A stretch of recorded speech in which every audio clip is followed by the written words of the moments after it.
Press the bell icon on the YouTube app and never miss another update. अस्सलामुअलैकुम, welcome to my channel technical में। चलिए शुरू करते हैं। तो दोस्तों, आज के इस वीडियो के अंदर मैं आप लोगों को दिखाने वाला हूं, अगर आपके किसी भी Xiaomi मोबाइल में कॉल पे बात करने के दौरान स्क्रीन लाइट ऑफ नहीं होती है, यानी कि प्रॉक्सिमिटी सेंसर वर्क नहीं करता है, तो उस प्रॉब्लम को फिक्स कैसे करें। तो इसके लिए आपको अपने मोबाइल के डायलर को ओपन करना है और नीचे की तरफ 3 लाइन्स पर टैप करने के बाद सेटिंग्स वाले ऑप्शन पर क्लिक करना है।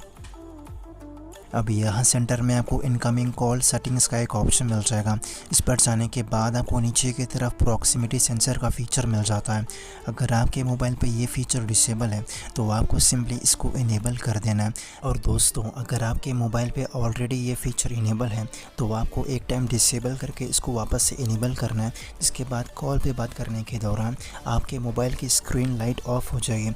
अगर फिर भी ये ट्रिक वर्क नहीं करती है तो आपको एक टाइम अपने मोबाइल को रीसेट करना है। जिसके बाद अगर आपके फ़ोन में सॉफ्टवेयर प्रॉब्लम होगी तो वो फिक्स हो जाएगी। और दोस्तों, ये तरीका भी अगर वर्क नहीं करता है तो आपको लास्ट में सर्विस सेंटर को जाना है और वहाँ पर हार्डवेयर टेस्ट करके इसको रिपेयर करवा लेना है।